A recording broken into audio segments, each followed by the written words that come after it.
I feel like you have always been with me, even though we never met. Your spirit is with us every single time the whole family goes out to dinner every Sunday. After interviewing both my father and grandmother, I truly realized what an amazing, honest, charitable, and kind person you were. Every time I see a picture of you, I feel like I can hear you talking to me from the stories I have heard from my grandmother and father. From constantly wanting to donate to charity to starting a Boy Scouts troop because you found it at the Jewish community did not have one, you were always the most selfless person. My grandma Lila spoke about how truly selfless you were. She explained that you thought single men should be in the army instead of married men since they have a wife and possibly family, so that's why you enlisted. She told me how much you value education. You joined the army after you finished your sophomore year of college, but once you came back to the United States, you finished your junior and senior year. That is so amazing. The government paid for the education of people who served in the army, but since you were on an academic scholarship, you didn't even need the government to pay. Your love for Grandma was like a movie. She told me how you met her brother in the army, and he introduced you to her. She said there was an instant spark. For the rest of the time you served in the army, you two would write to each other all the time, and she could not wait for you to come home. You married Lila in April of 1946. While I was interviewing Grandma, I asked her if she could think of a certain event that showed how generous you were. She responded with this: no event made him so selfless and generous. It was his personality. If he heard someone in need, he wanted to help them. The funny thing is that she said that your parents were most definitely not like that. They were not charitable. It was all you alone. Once you moved to Ohio, you became a practicing CPA, but you decided to go to law school at night, which is astonishing. I will always look up to you for that. My dad explained that you were offered an irresistible job, but you not take it unless your work partner was also hired. It really showed how you always put other people before yourself. Before you even had children, Grandma told me that you started a Boy Scout troop at the Jewish Community Center because you wanted young Jewish boys to be able to learn new skills and build relationships. You also were very involved in B'nai B'rith, a Jewish organization for teens, locally, nationally, and internationally. I think that is so awesome. All these things that you helped out for or started were not for you in any way. You were doing this for the kids. Whenever anybody close to you needed legal help, you would do it for free without thinking. It was natural for you. One of my favorite stories that Grandma told me was that once you guys started to argue. You two never argued a ton, but so I asked her what you two were arguing about. She told me with a chuckle that you wanted to give money to a couple in the Jewish community that was really struggling, but she thought that you two were not wealthy enough. She continued to tell me if he did not donate so much, we would be millionaires. She obviously was not mad that you donated so much. She knew you were doing it out of kindness. She could not argue with that.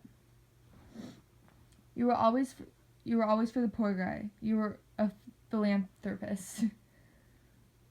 Grandma also joked that you were not rich enough to be a philanthropist.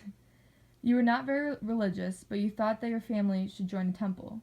It was more about the community aspect and the happiness and love that came from it. That is exactly how I feel. My dad told me that you also helped found Kent State Hillel, a Jewish community at Kent State.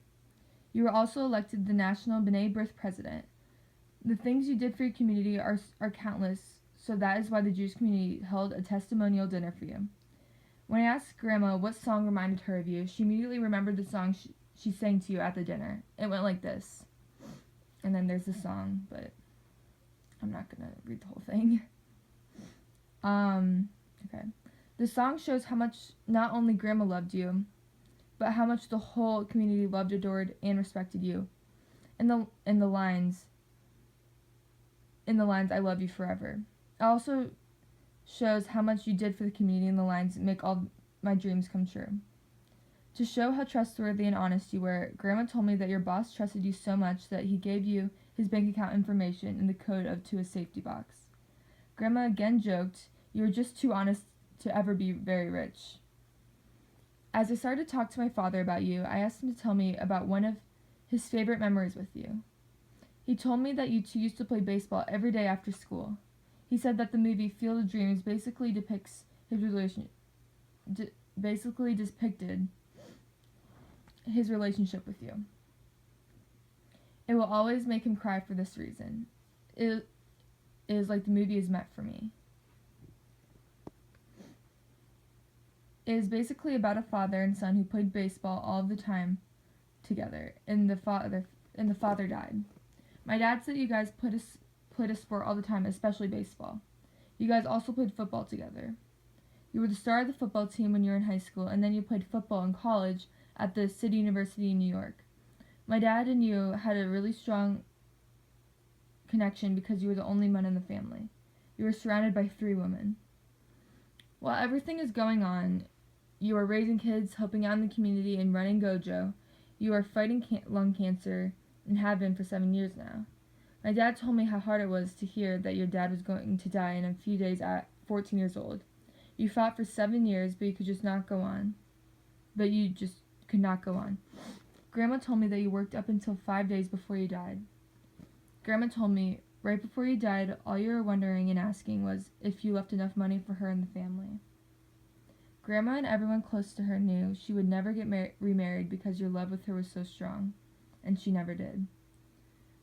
She never could or wanted to find anyone better than you. I will always strive to be like you, but I know I could never live up to you. You were amazing in every way, and this is just from stories people have told me about you. Everybody tells me that I resemble you in so many ways. My hair, face shape, eyes, freckles, and the dimple on my chin. You fought in the war, gave money to so many different charities, founded so many different programs, were president and vice chairman of Gojo, and raised amazing children. It is such a shame that you had to go away so soon. You are kind and generous and a thoughtful man, and all the different stories I hear from my family members prove just that. Everything that I've been told about you gives me a great depiction of you.